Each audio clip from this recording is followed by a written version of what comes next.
오늘은 이스라엘 왕국과 선지자 5번째 선지자에 대해서 이야기를 하겠습니다. 지난주는 우리는 이제 물의 선지자 엘리사에 대해서 했었죠. 오늘은 이사야 선지자에 대해서 하겠습니다. 이사야 선지자는 한마디로 66장이나 되는 그런 성경을 우리가 다 이렇게 한마디로 요약하기는 굉장히 어려울 거예요. 이사야서가 워낙 분량이 많아서 그분을 우리가 또 대선지자다 이렇게 부르기도 해요. 선지자 중에 제일 위대해서 그런 게 아니고 그로 말미암아 주어진 계시 예언의 말씀이 너무 많아서 두꺼워서 대선지자라고 이렇게 부르는 것이죠. 그런데 그 한마디로 요약하면 이렇게 요약할 수 있을 것 같아요. 제목에서 알 수 있는 대로 한번 읽어보겠습니다. 고난받는 메시아를 예언한 이사야. 이사야 선지자는 앞으로 오실 메시아가 고난받는 아주 종으로서 오실 것이다라는 예언을 했어요. 이것이 왜 중요하냐면 당시에 누구도 메시아가 그런 낮은 자의 모습으로 올 것이라고는 생각하지 않았거든요. 그렇기 때문에 이것은 굉장히 당시 사람들에게 굉장히 획기적인 정말 메시아에 대한 그 생각 자체를 바꿔버리는 발상인 것이죠. 이런 메시아 사상은 이사야를 통해서 전해지긴 했지만 예수님 당시로 돌아가 봐도 많은 사람이 이 사상을 받아들이지 않았던 것으로 보여. 여전히 고난받는 종으로서의 메시아보다는 다윗의 왕의 후손으로서 왕으로 임하실 정치적인 메시아를 기대했기 때문에 아무래도 이제 예수님이 오셨을 때 그를 영접지 아니했던 이유가 이 메시아 사상 때문에 그런 거예요. 그럼에도 불구하고 예수님 오시기 벌써 800년 전에 이사야 선지자는 이미 메시아는 낮은 자의 모습으로 올 것이다 라는 것들을 말했다는 것을 보면서 우리가 이제 굉장히 이런 부분에 아주 가치를 높게 평가할 수 있을 것 같습니다. 성경에 이제 창세기부터 우리가 요한계시록까지 쭉 다 말씀이 다 귀하고 성경이 다 귀해요. 각 성경이. 그러나 그럼에도 불구하고 우리가 각 성경권마다 우리가 좀 차등을 둘 수 있다면 어떤 면에서 차등을 둘 수 있냐면은 어떤 성경에는 오실 메시아 혹은 신약에는 오신 예수님에 대해서 더 많은 내용들, 더 많은 예언들, 그런 내용들을 많이 담고 있으면 그게 더 이제 상대적으로 다른 성경보다 예수님을 말씀한다는 면에서 다 가치가 더 있는 거예요. 결국 성경은 누구에 대한 책이에요? 예수님에 대한 책이기 때문에 그렇죠. 그러니까 구약 성경 중에서도 우리가 이사야를 높게 평가하는 이유는 이사야서가 66장의 큰 성경이지만 거기 안에 메시아에 대한 내용이 굉장히 많이 들어가 있어요. 그래서 이제 우리가 참 귀하다라고 생각하게 되는 것이죠. 그러면 이사야 선지자가 활동했을 때 시대적 배경을 한번 보겠습니다. 이사야 선지자는 남유다에서 남북으로 갈라진 이스라엘의 남유다에서 활동을 했는데 이제 그가 활동할 때 있었던 유다의 왕들을 보면 요담이라든지 아하스라든지 히스기야, 므낫세의 통치 기간 중에 활동을 했다. 그 요담 앞에 우시아라는 왕이 있는데 그 우시아 왕이 죽던 해에 이사야 선지자가 선지자로서의 공식적인 활동을 시작해서 이렇게 요담, 아하스, 히스기야, 므낫세 약 한 50년에서 60년 사이 동안 선지자로서 사역을 하는 것을 볼 수가 있습니다. 이때의 이제 그 시대적인 배경을 보면 두 번째를 보면 이때는 그 북쪽에서 아시리아라는 나라, 지금의 이제 이란이라는 이라크가 있는 나라, 거기서 발흥한 아시리아라는 나라, 성경으로는 아수르라는 나라가 굉장히 이제 정복 정쟁을 많이 할 때예요. 그러면 이제 그 중동에서 일어난 이 아시리아가 어느 쪽으로 서쪽으로 오면서 지금의 이제 팔레스타인, 이스라엘뿐만 아니라 이집트 혹은 그 위쪽으로 이렇게 다 점령하면서 들어가고 있는 정복 전쟁을 활발하게 할 때, 그러니까 약소국들은 이제 위협을 느끼는 때잖아요, 그렇죠? 그런 때고 반면에 이제 그 이스라엘의 남쪽에 있는 북아프리카 쪽에 있는 이집트, 애굽 그 나라는 비교적 좀 쇠퇴할 때. 그러니까 이스라엘은 항상 북쪽으로 남쪽으로 강대국이 일어났기 때문에 그런 나라들 어떤 나라들이 일어나서 지금 침략을 하려고 하는가 거기 항상 주의를 기울여 있어야 됐거든요. 근데 지금은 아수르가 대세예요. 정복 정쟁을 벌이고 있을 때였다라는 것이죠. 또 한편에 아수르 옆에 바벨론이라는 나라가 아주 이제 막 부흥을 시작했기 때문에 아직은 아수르보다 강하지는 못하지만 그러나 나중에는 아수르를 삼키고 결국은 남유다까지도 멸망시킬 그런 이제 바벨론이 부흥하고 있을 때 그럴 때니까 정말 시대적으로 격변의 시대라고 할 수 있겠죠. 또 세 번째를 보면은 이 아수르라는 나라가 침공해서 이제 북쪽부터 들어오니까 맨 북쪽에 있는 아람, 지금의 시리아라는 나라가 먼저 멸망을 했고, 그 다음에 유다에 오기 전에 어느 나라를 먼저 칠까요? 북이스라엘을 먼저 쳐서 북이스라엘도 멸망했어요. 이 기간 중에, 그러니까 BC 722년, 기원전 722년에 북이스라엘이 멸망했어요. 어느 나라에게? 아시리아에게 멸망을 했죠. 그러면 남유다도 멸망할 수 있잖아요, 그렇죠? 남유다도 아주 멸망 직전까지 갔었어요. 풍전등화다에. 그러나 우리가 알다시피 네 왕 중에 히스기야 왕 알고 계시죠? 히스기야 왕이 그래도 선한 왕이잖아요. 그래서 하나님께서 이 히스기야 때문에 유다를 살려주시는 거예요. 그래서 유다는 결국 바벨론이라는 나라에 의해서 한참 뒤에 멸망하게 되죠. 586년도니까 100여 년을 더 가는 거예요. 근데 이때 멸망하지 않았지만 거의 멸망할 뻔한 그런 상황까지 가는 거죠. 그러니 이렇게 뭐 북이스라엘도 완전히 멸망해서 나라가 없어져 버리고 이제 또 그 위에 아람이라는 나라도 다 없어져 버리고 아수르가 이렇게 침공을 많이 하고 정복 정쟁을 벌이니까 시대적으로 어때요? 세계 정세가 굉장히 격변의 시기죠. 격변의 시기.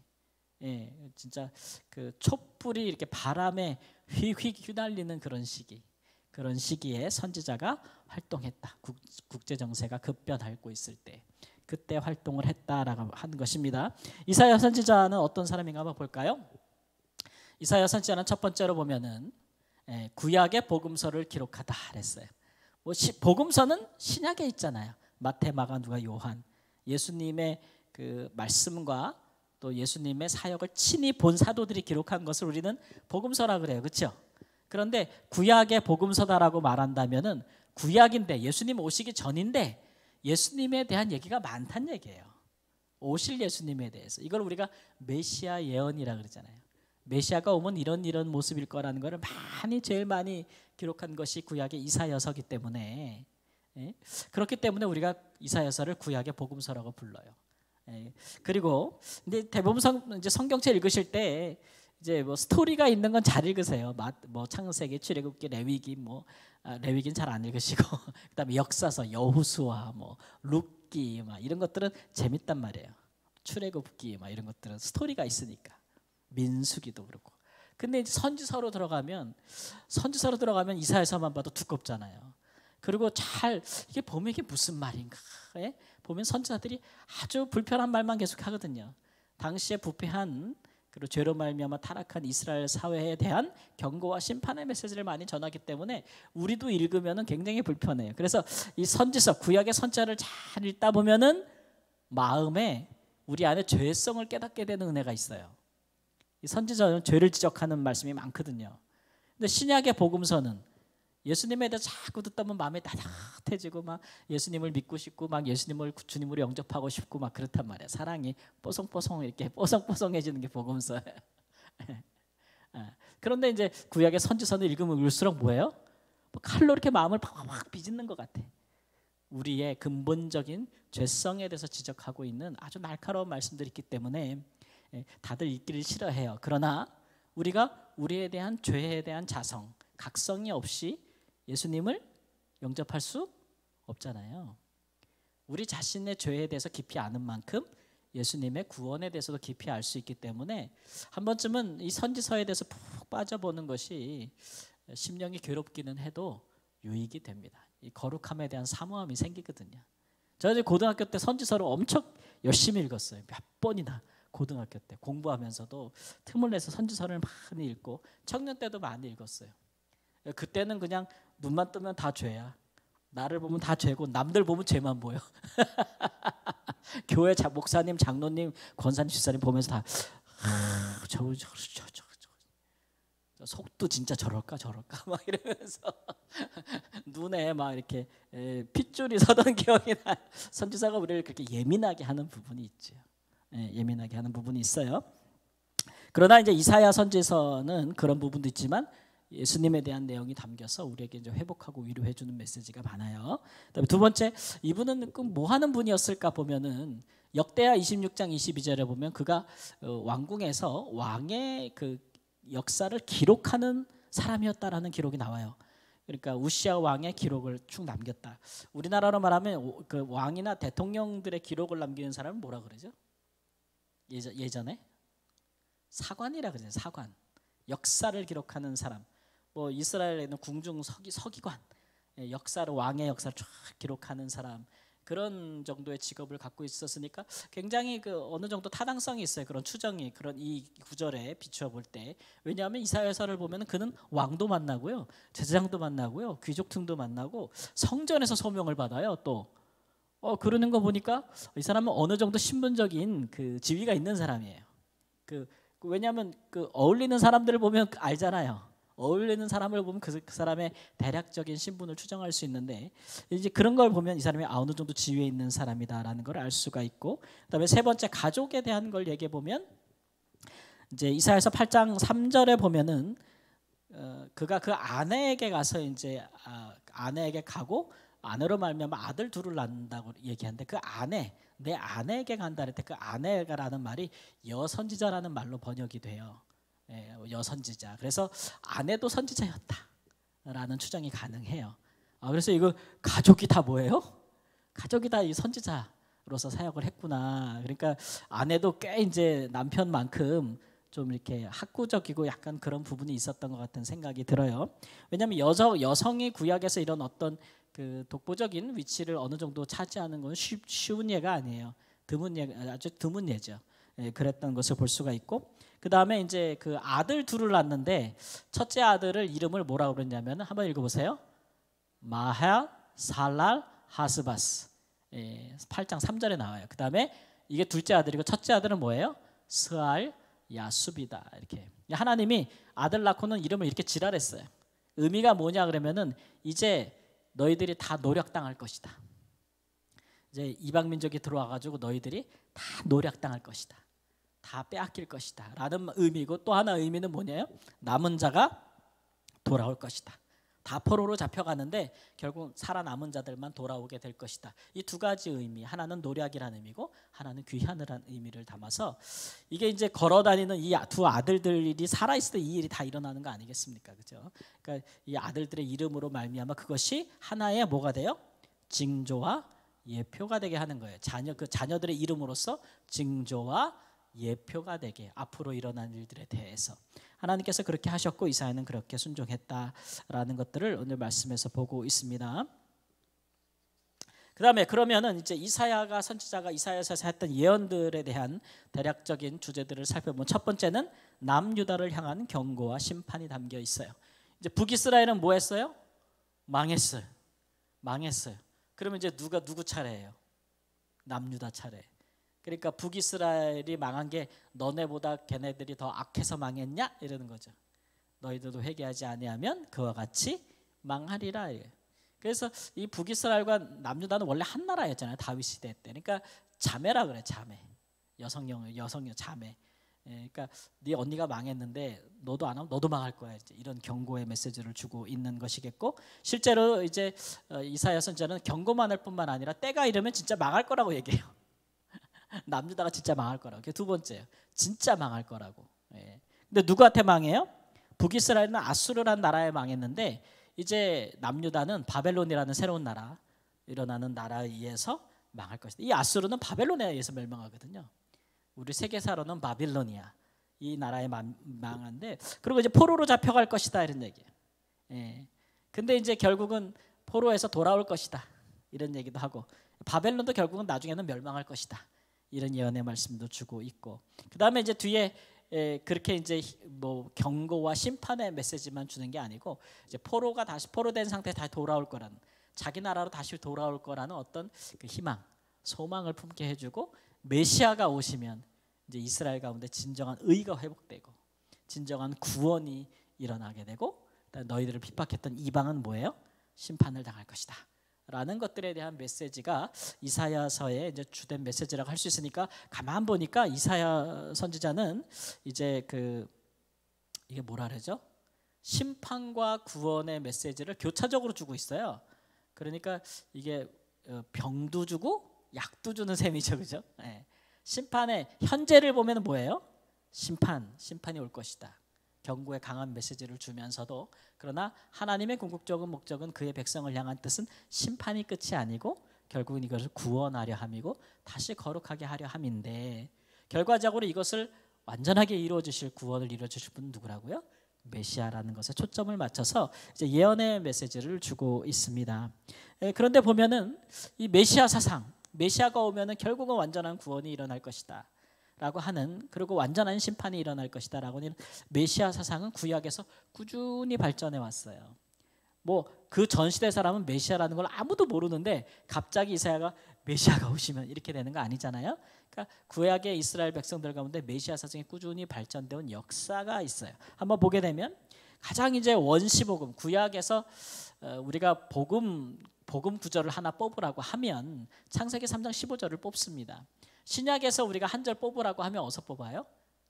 요한복음 3장 16절에서 뽑아요. 하나님이 이처럼 세상을 사랑하사 독생자를 주셨으니 누구든지 믿는 자는 멸망치 않고 영생을 얻게 하려 함이니라. 이 말씀이 이제 복음의 대표적인 말씀이잖아요, 그죠?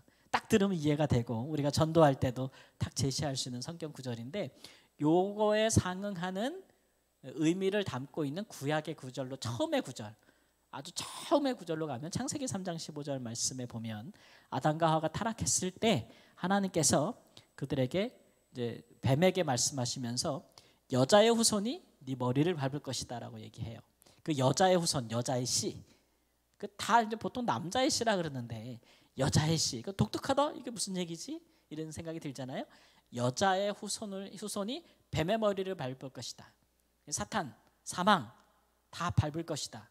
라는 것이 이 요한복음 3장 10절의 말씀의 의미를 담고 있는 거죠. 그래서 창세기 3장 15절 말씀 보면은 여자가 나오고 뱀이 나오고 이게 무슨 말인가 이렇게 좀 이렇게 함축적 이렇게 비유적인 의미를 담고 있지만 그래서 우리가 이걸 원시복음이라 그래요. 잘 신약만큼 풀어 있지는 않지만 구약의 다른 말씀처럼 잘 풀려져 있는 말씀은 아니지만 딱 담고 있는 거죠. 아, 누군지 모르겠지만 여자의 후손이 와서 인간을 타락하게 만들었던 뱀의 머리를 밟는구나. 이렇게 이제 그렇게 생각될 수 있는 말씀. 그 여자의 후손이 메시아죠. 여자의 후손 메시아. 그리고 이제 여러 개 있겠지만 제가 이제 대충 뽑아 보면은 이제 아브라함이 소돔과 고모라를 탁 전쟁에서 가서 이기고 누구를 구원해내죠? 그의 조카 롯을 구원해낼 때에 승리하고 돌아올 때에 하나님의 지극히 높으신 제사장이 등장해요. 그래서 아브라함을 축복합니다. 그 이 사람 이름이 뭐냐면은 멜기세덱이라는 사람이에요. 멜기세덱. 창세기 14장 18절에 나오는데 이 멜기세덱이란 말이 갑자기 우리 성경에 보면은 바벨탑이 무너진 이후로 다 흩어지고 나서는 갑자기 아브라함만 이제 믿음의 사람으로 등장하는 것 같은데 갑자기 하나님의 지극히 높으신 대제사장이 있다고 탁 나와요. 멜기세덱인데 이 사람이 어디에 있던 사람이야? 찾을 수가 없어요. 뿌리. 족보도 없고 구약은 족보를 되게 중요시 여기는데 족보도 없고 뿌리도 없다. 어디서부터 나온 거야? 그래서 히브리서 신약 성경에 가봐도 이 멜기세덱 얘기할 때는 이 사람은 족보가 없어요. 그리고 제사장인데 대제사장인데 아론보다는 수백 년을 앞서 있죠. 모세 때 아론이 있잖아요. 아브라함 때 이미 대제사장이 있었어요. 그러니까 이 사람은 모세와 아론 때 만들어진 대제사장보다도 수백 년을 앞서서 있었던 대제사장인데, 그러니까 아론의 제사장보다 높아야 낮아요. 훨씬 높죠. 완전히 다르고 이 사람은. 그리고 아론의 대제사장은 되게 연약한 인간이잖아요. 아론. 우리 아론이 많은 금송아지 뭐 다 알죠. 근데 이 멜기세덱은 아론처럼 불완전해 보이지 않아요.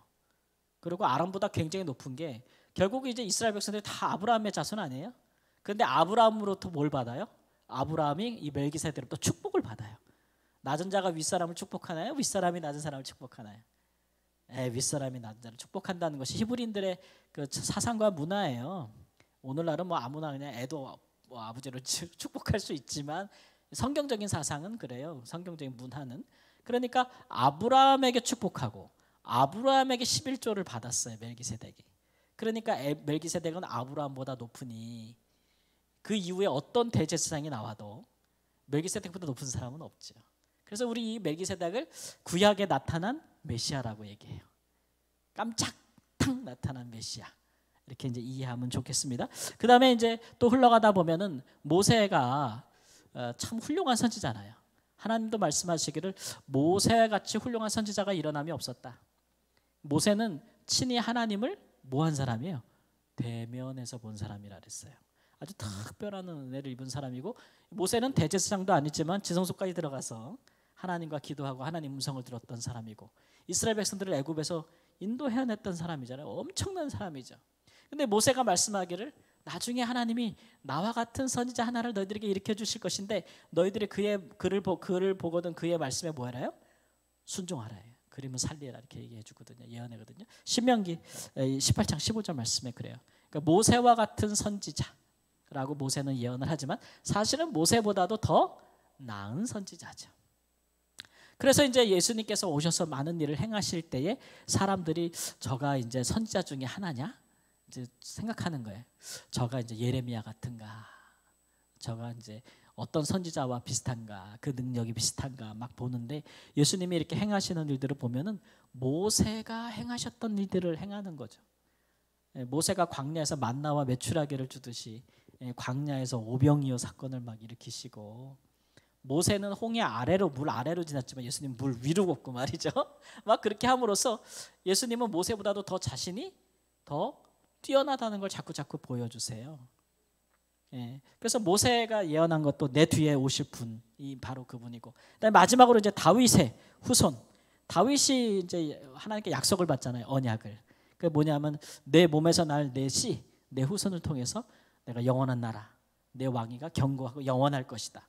영원한 나라가 세상에 어디 있어요? 근데 하나님이 다윗에게 내 후손을 통해서 영원한 나라를 이룰 거니까 다윗은 믿었어요. 그리고 하나님께 감사했어요. 기도했고. 영원한 나라가 어디 있어요? 결국 다윗의 나라는 무너졌는데, 그때 이 다윗의 씨가 바로 그 메시아를 가리키는 거죠. 예수님을 가리키는 것이죠. 그리고 보면은 메시아에 대한 구약의 역사를 보면 거기에는 제사장적인 성격도 있고 선지자도 있어요. 멜기세덱 같은 대제사장, 모세 같은 선지자, 다윗 같은 왕, 그죠? 다 이제 기름 부음을 받는 사람들이잖아요. 그래서 제사장, 선지자, 왕의 삼중직을 가지는 이 메시아 사상이 쭉 발전하는 거예요. 쭉 오니까 사람들이 이제 구약에서 쭉 오면서 우리를 구원할 메시아가 오시면 다윗의 후손이 오면, 근데 마지막에 주신 예언이 뭐냐면 다윗의 후손. 그러니까 메시아 그럼 다 뭐라고 생각해요? 사람들이 왕이라고 생각한 거예요. 왕. 이해되시죠? 왕이라고 생각한 거예요. 그런데 이사야서에 와서 메시아에 대한 여러 가지 다른 예언들이 주어집니다. 흐름이 지금까지 왔는데 이사야서에 와서는 다르게 주어지는데, 이사야서에서 이사야가 메시아에 대한 예언을 하는데 대표적인 것을 제가 5개만 뽑아보면, 첫 번째는 임마누엘이라 그래요. 보라 처녀가 잉태하여 아들을 낳을 것이요 그가 우리와 함께 한다고 얘기하잖아요. 그죠? 그 이름을 임마누엘이라 하리라. 그래서 이사야 7장 13절 14절. 그래서 메시아가 누구냐 그러면 처녀가 잉태한, 하나님이 우리와 함께하는 것을 상징하는, 하나님이 우리와 함께한다는 것을 보여줄 수 있는 사람. 그게 메시아다. 이렇게 이제 이 얘기를 해주니까, 처녀가 잉태했다 그러니까 생각나는 게 창세기 3장 15절이죠. 여자의 후손. 그죠? 생각나죠? 이렇게 연결이 되죠? 그래서 그렇구나라는 생각이 드는 것이죠. 또는 이제 이사야서 9장 6절에 가보면 또 그래요. 한 아이가 우리에게 낳고, 그 아이가 이제 정사를 맺는데 그 이름은 기묘자라, 모사라, 전능하신 하나님이라, 영존하시는 아버지라, 평강의 왕이라. 이거 우리가 크리스마스 때 많이 부르는 무슨 칸탄타나 성가곡의 가사로 많이 들어가는 거예요. 오실 메시아가 이렇다는 거예요. 기묘자, 모사. 기묘자, 모사. 기묘자는 이제 원더, 기적을 행하는 그런 거고, 모사는 카운슬러, 굉장히 지혜로운 그 상담자, 그런 얘기가 되겠죠. 전능하신 하나님, 하나님과 동급이란 얘기예요. 영존하신 아버지, 평화의 왕이다. 이렇게 이야기를 하죠. 그리고 이제 또 세 번째 가보면 이사야 25장이나 40장에 보면 예수님을 큰 연회를 베푸는 사람, 포도주로 말미암아 막 연회를 베푸는 사람, 아주 잔치를 벌이는 사람 주인으로 메시아를 묘사해요.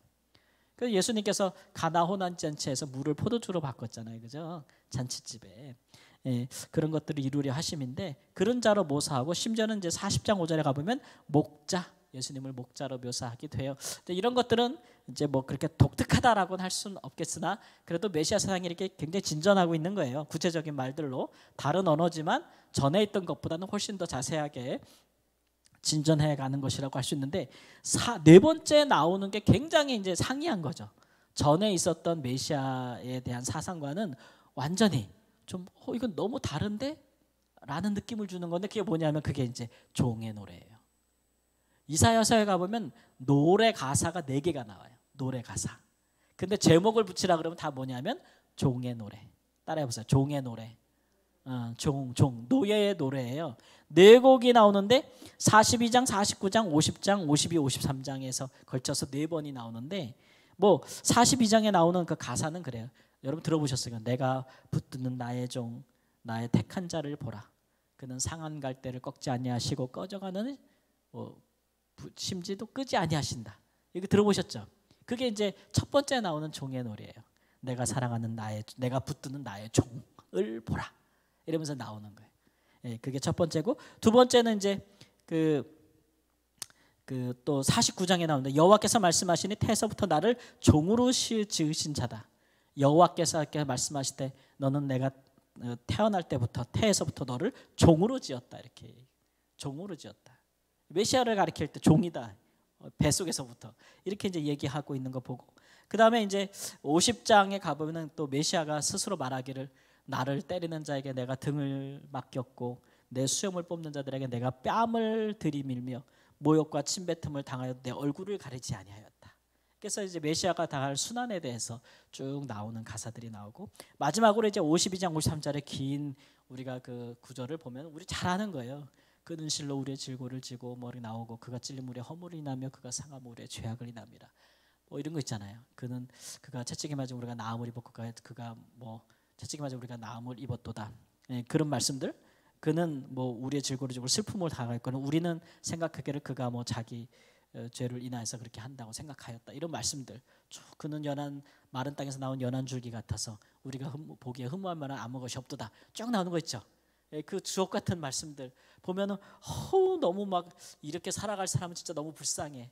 누가 이렇게 비참하게 살아갈까라고 하는 게 그 메시아인데 그 예수님이 오실 메시아의 모습을 쭉 예언한 게 이사야 53장 쭉 나오죠.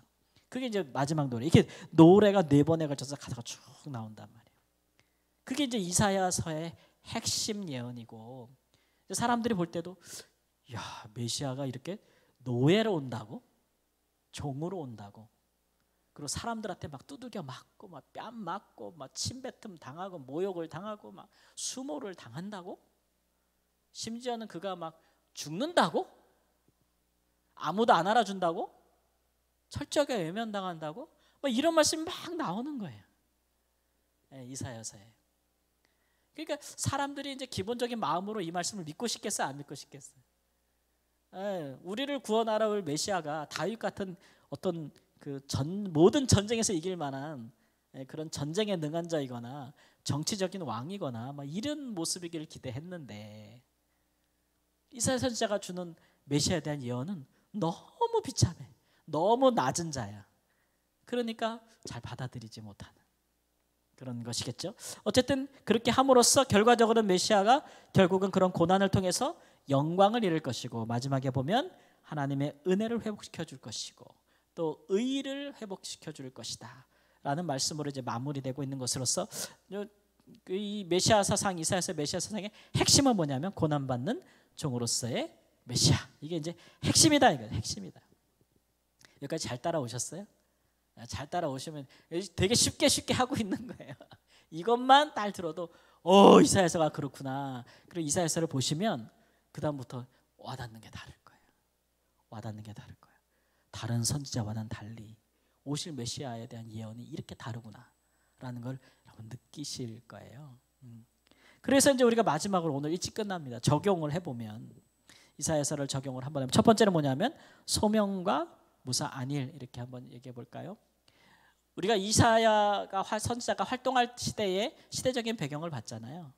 나라들이 막 멸망하고 막 적군이 쳐들어오고 나라가 다 점령당하고 나라가 막 망했다가 흥했다가 앞으로 이 남유다는 어떻게 될지 풍전등화의 상황이란 말이에요. 이럴 때에 대부분의 사람들은 이렇게 막 시대가 격변하고 막 이러면은 대부분의 사람들은 이제 무사안일이죠. 자기 하나 생명 보존하고 또 자기 하나 내 그냥 안위, 그 시대에 잘 구분해서 어디에 줄을 타든지. 그래서 뭐 예를 들면은 뭐 애굽의 줄을 타든지 아수르의 줄을 타든지 신흥강국 바벨론의 줄을 타든지 뭐 그렇게 이제 하든지, 왕들은 그렇고 정치 지도자들은 또 뭐 선지자들도 또는 제사장들도 그게 거기에 줄을 맞춰 가지고 생존할 것을 모색하지 않겠어요? 일반 백성들도 그런 것이고 나라가 힘이 없어서 무너지는 판에 그럴 수 있는데, 근데 이사야서 우리가 6장에 가보면 이사야는 성전에서 성전 가득히 하나님의 이제 옷자락에 가득 찬 걸 보잖아요. 나라는 망해가는데 하나님의 영광은 성전에 가득 찼어. 이걸 보니까 이게 이해가 안 되는 거예요. 여러분, 나라가 있어야 성전도 있는 것 아닌가? 나라가 있어야 하나님께 영광이 되는 거 아닌가라는 거는 사람 생각이에요. 그러니까 유다, 남유다 이꼴 하나님 나라가 아니죠. 이해되시죠? 네. 하나님의 나라는 하나님의 통치를 받는 백성으로 이루어지는 것이고 하나님의 뜻이 이루어지는 그런 것이 하나님 나라예요. 네. 아니 뭐 지금으로 보면 대한민국이 하나님 나라요? 미국이 하나님 나라요? 아니에요. 어느 곳이든지 하나님의 백성들이 있고 그들을 통해서 하나님의 성령과 말씀으로 통치하는 하나님께서 주관하시는 일들이 이루어지면 그게 하나님 나라가 이루어지고 있는 거예요. 그게 구원이든 심판이든 하나님은 자기 나라의 통치를 하고 계시는 거기 때문에. 그런데 그럴 때에 그것을 볼 때에 이사야가 이제 내가 누구를 보내며 누가 나를 위하여 갈꼬? 라고 이제 하나님이 물으시잖아요. 이런 시대에 누가 나를 써주소라고 나설 수 있는 사람이 없다. 이런 시대에. 평안한 시대고 뭔가 나서면 잘 되고 막 그러면은 할 수 있는데 이런 어려운 시대에 누가 나서서 시대적인 소명을 감당할 수 있겠어요? 자원하는 사람이 누가 있겠어요? 근데 이제 이사야 선지자는 거기서 내가 부족하지만 하나님 내가 거룩하지 않아서 못하겠다라고 얘기하지만 하나님이 숯불로 천사가 와서 숯불로 이렇게 싹 입을 깨끗하게 해주니까 선지자는 이제 하나님의 말씀을 전하는 사람이니까 거룩하게 해주니까 나를 보내소서 내가 여기 있나이다 나를 보내소서. 그래서 시대적인 소명을 받아들이잖아요. 그거 중요한 거예요. 그거 이 크리스찬들에게는 우리가 살고 있는 시대에 대한 일종의 부르심이 있어요. 시대적인 사명. 이거 무관하지 않은데 오늘 제가 늘 이제 강조하는 거지만 신앙을 굉장히 개인적인 것으로 여기기 때문에 오늘날 개인주의 문화야. 다 우리의 문화가 개인주의. 사는 것도 혼자 살아야 돼. 먹는 것도 혼자 먹어야 돼. 누리는 것도 혼자 하는 거. 이러는 게 굉장히 이제 그 더 가치 있는 삶이라고 자꾸 강조되어지는 문화에 살고 있기 때문에 이렇게 개인주의적인 문화가 막 확산되다 보니까 시대적인 사명감 이런 것들이 역사성 이런 것들이 자꾸 사라지는 거예요. 공동체성.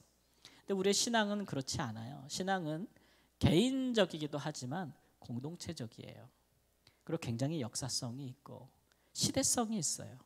그러니까 우리 믿는 사람들은 우리가 살고 있는 그 시대에 하나님 나라를 이룰 수 있고 그 부르심에 응답하고자 하는 거룩한 부담감을 갖고 사는 사람들이잖아요. 그래서 주일날 얘기했듯이 그래서 우리를 소금이라 그런 거 아니에요. 그래서 그런 것들을 바라보고 기도할 수도 있고 마음을 다하고 또 내가 어느 자리에 있을 때 그 시대에 그때에 거기에서 부르심이 있을 수 있다. 우리가 하는 모든 삶과 하는 일은 다 소명설이 있어요. 그래서 우리는 어떤 다른 교회 다니다가 이제 그 교회 안 다니시는 어떤 분을 만났어요. 근데 그분이 그 교회에 좀 문제가 있어서 그다음부터 교회를 안 다니신대. 그래서 뭐 얘기하다 보니까 그분이 제일 싫어하는 말 중에 하나가 그 말이더라고요. 아우 소명 사명 아주 너무 싫다고 그 말이 너무 싫대. 그래서 왜 그런가 들었더니 맨날 교회에서 목사님이 사명 소명 맨날 이런 강조했대. 그래가지고 그게 그냥 출동살동 그런 줄 알고 했더니만은 나중에 목사님이 나쁜 짓 하더래.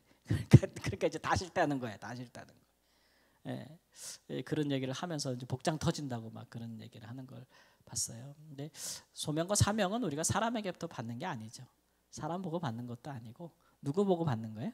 하나님 보고 받는 거예요. 하나님 보고 받으니까 이제 교회에서 목사가 타락하거나 잘못하는 거 보면 목사 싫어서 교회 안 나간다 이게 아니고 우리의 소명은 하나님께로부터 온 거기 때문에 그렇기 때문에 오늘날 교회 안에서 목사도 타락하는 일이 있으니 우리가 교회를 바로 세워야 되지 않겠는가라는 사명을 갖는 거죠. 누구로부터? 하나님으로부터. 사람으로부터 받으면 문제인 거예요. 사람으로부터. 하나님으로부터 받는 거예요. 우리는 그런 소명들이 하나님께부터 받는 줄 믿습니다. 자, 두 번째, 하나님 나라 대 애굽과 아수르다. 이게 당시에 이제 막 이렇게 시대가 급변하니까 어떻게 해야 생존할 수 있는가, 어떻게 해야 생존할 수 있는가에 대해서 이제 막 이제 사람들이 사회 지도자들이 막 충돌하고 서로 의견을 달리하면서 갈라지는 거예요. 어떤 왕과 어떤 지도자들은 애굽에 붙어라, 이집트에 붙어야 살아남는다. 어떤 왕은 아수르에 붙어야 살아남는다. 아니다. 실제로 이제 북이스라엘은 반 아수르 정책을 폈어요. 외교 정책. 그러다 망한 거예요. 그때 남유다는 그때는 아수르와 친아수르 정책을 폈어요. 그래서 살아남은 거고 나중에는 배반했지만 그래서 침공을 당한 거지만 뭐 이렇게 어느 외교 정책에 서느냐 어디에 붙느냐에 따라서 막 전망이 결정될 때란 말이에요. 요즘도 그렇잖아요. 우리나라는 우리 같은 이제 새우등 터지는 나라도 도대체 어디 달라붙어야. 우리는 우리나라가 꽤 큰 것 같은데 나름대로 좀 등발도 있고 좀 엄청 큰 것 같은데 항상 이 강대국 사이에서 항상 새우등 터지는 격이라. 그래서 외교를 뭐 나라의 대통령이 어느 쪽으로 탁 붙어버리면 또 반대편 거기 붙으면 죽는다고 또 난리치고 이쪽으로 붙어야 된다고 그러고 아니면 균형을 이뤄야 된다고 다 정치적인 의견이 달라요. 그죠? 그죠? 막 그렇단 말이에요. 뭐 그거는 이제 그 시대의 정치적인 행보에 따라 다를 수 있겠는데 그러나 이사야 선지자의 중심은 근본적으로 우리가 애굽에 붙어 살고 아수르에 붙어야 영원히 사는 거 아니다는 거죠. 결국 그런 나라들은 다 멸망하는 거예요. 그렇죠? 어느 나라만 영원해요? 하나님 나라만 영원해. 하나님 나라만. 세상의 모든 나라는 영원한 나라가 하나도 없어요. 그러니까 믿는 사람은 하나님 나라를 이 땅에 이루겠다는 생각을 가지고 살아가는 거지. 우리나라만 해도 대한민국이 영원한 나라입니까? 대한민국 전에도 대한제국이 있었고 그 전에도 조선왕조가 있었고 나라는 망하고 새로 세워지는 거예요. 세상 나라는. 그게 영원하지 않다는 거예요. 어디에 줄 서서 생존할 수 있는지 아무도 몰라요. 그러나 우리가 어느 시대나 항상 기억해야 될 것은 하나님의 백성들은 하나님 나라를 이루어야겠다. 이 땅에. 하나님 나라를 이루어야 되겠다. 그런 사상. 그래서 이사야가 그 시대에 하나님 나라를 선포하잖아요. 메시아로 말미암아 이루어질 하나님 나라의 소망을 달아. 그렇게 얘기한. 그 믿는 사람 우리가 그렇게 했으면 좋겠어요. 요즘도 보면은 이게 뭐 우리가 정치를 무관심하게 생각할 수는 없죠. 우리의 삶에 직접적인 영향을 주니까. 그러나 이제 우리가 때로는 정치의 어느 뭐 당이나 어느 뭐 또 사상이나 또 이념이나 어느 쪽에 따라 다를 거예요. 교회 안에도 정치 얘기를 하지 말라 그러잖아요. 다 달라. 집에서도 정치 얘기는 하면 안 돼요. 아버지와 아들이 다르고 엄마와 딸이 달라. 서로 싸울 수 있어요. 교회 안에도 마찬가지예요. 목사님과 장로님이 다르고 다 다를 수 있어요. 그러니까 정치 얘기하면 안 돼요. 그러니까 교회 안에서 무슨 얘기만 해요? 하나님 나라 얘기만 하면 돼. 하나님 나라 얘기만 하면 되는 거고. 믿는 사람들은 나는 무슨 파다 무슨 주의자다 그럴 필요 없어요. 우리는 그거보다 더 커요. 내가 어디에 나는 어디 무슨 파다 주의자다 뭐 이렇게 이스트 뭐 영어로 말하면 그렇게 하기 시작하면 거기에 내가 종속돼 버리잖아요. 우리는 더 큰 하나님 나라의 관점에서 우리가 판단하는 거예요. 이쪽은 아니다. 이쪽은 얘다. 잘하는 건 잘한다 그러고 아니면 아니라고 하고. 세상을 판단하는 것들이 성도에게 또 주어진 권세잖아요. 그렇게 하나님 나라 중심으로 살아갈 수 있기를 바랍니다. 세 번째 마지막으로 보면 남은 자와 가는 자. 이사야 선지자를 보면은 그렇게 막 멸망하고 무너지고 막 이런 것들 속에서 결국은 남은 자들이 있을 것이다. 그런 시대에도 신앙을 지키고 여호와의 신앙을 지키면서 나라가 망해도 하나님 나라를 마음에 품고 비록 그들이 포로로 잡혀간다 할지라도 그곳에서 하나님을 여호와를 경외하는 신앙을 놓지 않고 포기하지 않고 있다가 하나님이 마침내 오라 하실 때 돌아올 자들이 있을 것이다. 그들이 누구예요? 남은 자들이잖아요. 남은 자들. 여러분 포로로 잡혀갔다 거기서 다 죽은 거 아니었어요. 포로로 잡혀갔을 때 거기서도 훌륭한 선지자들이 많이 나왔어요. 다니엘 같은 선지자가 그런 사람들이지. 느헤미야 같은 사람, 훌륭한 지도자들, 오히려 이방의 훌륭한 관리가 되어서 이스라엘을 회복하는 데 도와주잖아요. 그러니까 그게 끝이 아니라고요. 그렇게 남은 자들이 있었다고. 남은 자들이 있었다고.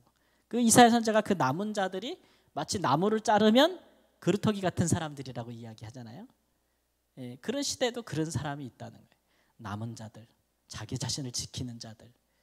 근데 어떻게 이제 의미로 보면은 그 시대에 그런 사람들이 있었단 말이에요. 그럼 우리 시대에는 지금 이제 예수님으로 말미암아 우리가 이제 구원받고 하나님의 자녀로 살아가고 있는 우리 시대에는 남은 자라는 표현을 쓸 수도 있는데 저는 이제 반대로 가는 자. 왜냐면 우리 예수님 우리 보고 가라 했으니까. 가라 했으니까. 세상을 향해 나가라고 했으니까. 그렇게 살아야 돼요. 그러니까 우리는 사실 그리스도인들은 굉장히 공격적인 삶을 사는 사람들이에요. 공격적인 사람들. 여러분 전쟁을 할 때 이렇게 지키는 사람하고 쳐들어가는 사람하고 누가 세요? 쳐들어가는 사람이 세잖아요. 그죠? 센 사람이 쳐들어가는 거잖아요. 우리가 이제 세상에 하나님 나라를 이룰 때 그리스도인들이 세상을 향해 나가야지. 예수님은 나가라 그랬어요. 하늘과 땅의 권세를 내게 주셨으니 너희 나가라 이거예요. 나가라. 세상을 향해 나가라. 그럼 내가 너희와 항상 함께 있겠다. 이게 이제 우리 주님의 약속이에요. 이게 부활하신 우리 주님의 약속이라고. 근데 안 나가면은 이 시대를 남은 자가 될 수가 없어요. 그 세상을 하나님의 나라로 세상에 하나님의 나라가 임하게 하겠다. 우리가 살고 있는 우리 사회에 이러면 어떤 일을 하든 가정이든 직장이든 사회에 내가 할 수 있는 한 내가 빛과 소금이기 때문에 그곳에 내가 있기 때문에 그곳에 하나님 나라가 임하고 하나님의 질서가 임하고 하나님을 경외하는 일이 있고 복음이 전파되는 일이 있고 악이 떠나가는 일이 있고 선한 일이 있고 막 어둠이 물러가는 일이 있고 막 이런 일들이 있어야 되는 거죠. 그런 일들의 담대함을 갖고 미션을 갖고 나가고 또 그런 일들을 위해서 기도하고 우리 주님은 응답하고 역사하고 이러는 거. 그게 가는 거예요. 가는 거. 땅끝으로 가는 거. 땅끝으로 가는 것이 뭐 어떤 분이 참 지혜롭게 얘기하더라고요. 내가 이쪽으로 이렇게 가기 시작하면 지구 한 바퀴 돌면 어디로 와요? 내 뒤편으로 와. 그러니까 내 옆이 땅끝이라고 말하는 분. 그것도 참 지혜로운 말인 것 같아. 내가 가보지 않은 거. 그런 곳. 아니면 내가 가장 가까이 혹은 가장 멀리라도. 내가 가서 예수의 권세를 가지고 예수님의 능력을 가지고 말씀을 따라서 성령을 힘입어서 하나님의 사람으로 사는 거. 그래서 사람들이 볼 때 우리를 보면서 하나님께 영광을 돌리게 하는 거. 그리고 그들 가운데 있는 죄를 드러나게 하는 거. 또 죄와 싸울 일이 있으면 싸우는 거. 영적인 전쟁을 또 하게 되는 거. 그런 일들에 또 하나님의 능력과 기적을 나타나는 거. 이런 것들이 하나님께서 우리에게 원하시는 삶이란 말이에요. 그리스도인들에게. 굉장히 전투적이죠. 전투적이란 말이에요. 어떤 분은 이걸 야성이라 그러는데 하여튼간 우리 이런 거 너무 잊어버리고 사는 것도 있어요. 그러니까 이 시대에 사는 사람들은 다 오로지 이제 먹고 사는 문제가 중요하단 말이에요. 지금 사람에게 먹고 사는 문제가 굉장히 중요하죠. 그죠? 그것만큼 중요한 게 없어요. 우리 시대는 더 그렇고. 근데 이제 먹고 사는 문제보다 우리 그리스도인들에게는 그것보다 더 중요한 것이 있다는 걸 넘어서는 순간이 있어야 돼요. 그러니까 예수님께서 이제 시험 당할 때도 그렇고 또 하나님께서 이스라엘 백성들을 광야로 인도할 때도 하신 말씀이지만 사람이 떡으로 사는 것만은 아니다. 떡이 필요 없다는 얘기가 아니에요. 떡으로만 사는 것은 아니다. 하나님 입에서 나오는 모든 말씀으로 산다. 이거를 한번 건너야 돼요. 이 선을 한번 건너야 돼. 못 건너면 신앙이 될 수가 없어요. 사람이 떡으로만 산다 해서 맞춰서 그게 믿음이고 그래서 하나님 떡 주세요 떡 주세요 막 이렇게 기도하며 사는 신앙 평생 갈 수 있어요. 그것만 가지고도. 근데 그거는 그 이방인들도 그렇게 하는 일과 똑같은 거죠. 하나님 우리에게 기도하시는 것은 그것만이 아니라 하나님의 입에서 나오는 말씀으로 산다라는 것을 증명하라는 거예요. 믿는 사람들에게 증명하라. 넘어서라는 거죠. 넘어서라는 거죠. 넘어설 때에 이제 하나님께서 내가 하늘과 땅의 권세를 가지고 도와주겠다, 역사하겠다, 능력과 기적을 행하겠다, 표적과 기사가 일어나겠다, 막 이렇게 말씀하시는 거예요. 그러니까 그런 일에 믿고 행하지 않으면 경험할 수가 없는 것이고, 믿고 행하여 경험하지 아니하니 그런 나라를 꿈꿀 수 없는 것이겠죠. 그러나 우리가 다시 이런 말씀으로 우리 청년들의 가슴에 마음에 불이 타고 장년들의 마음이 막 꿈을 꾸고 이런 예언의 말씀들을 다시 우리가 성령 안에서 다시 들어야 할 때가 지금 오고 있는 거예요. 그래야 복음이 힘이 있는 것이고, 그래야 이제 우리가 가지는 이 말씀이 정말 생명의 진리의 말씀이 되는 것이겠죠. 오늘 이사야 선지자가 그 시대에 그런 역할을 감당했다는 거죠. 그러니까 우리도 우리 시대에 우리가 감당할 몫이 있으니까 기도하는 거. 저도 새벽에 기도할 때, 또 금요일 기도할 때, 하나님 지금 우리 시대에 하나님은 어떤 목회자를 원하십니까를 늘 물어요. 이 시대에 필요한 말씀은 무엇이고, 이 시대에 필요한 목회자의 모습은 어떠하며, 이 시대에 하나님의 일을 하는 사람에게 어떤 능력이 필요한, 그걸 제게 주십시오. 막 시대에 필요한 사람이 되게 해달라고 기도하거든요. 지금 우리가 있는 곳에서 우리 시대에 꼭 필요한 말씀과 꼭 필요한 삶을 가지시기를 우리 예수님의 이름으로 축원합니다.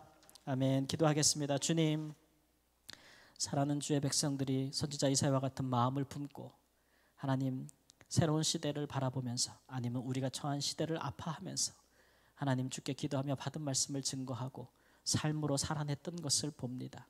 들은 자에게는 소망이요 희망이요, 또 하나님 때로는 하나님 무서운 경고이지만 주의를 따라 행하고자 하는 자들에게는 하나님 희망의 말씀이었음을 우리가 봅니다. 하나님 고난받는 메시아를 증거했던 예사야 선지자의 그 담대함과 그 용기를 본받게 하시고, 그러나 우리 이제는 부활하신 우리 예수님, 주이신 우리 예수님을 믿고 주를 믿고 우리가 행하니 그의 말씀처럼 담대하게 세상을 향해 나아가며 도전하며 변화시키며 개혁하는 하나님의 사람들이 될 수 있도록, 우리를 향하신 부르심에 응답할 수 있도록 축복하여 주옵소서. 존귀하신 예수님의 이름으로 기도합니다. 아멘.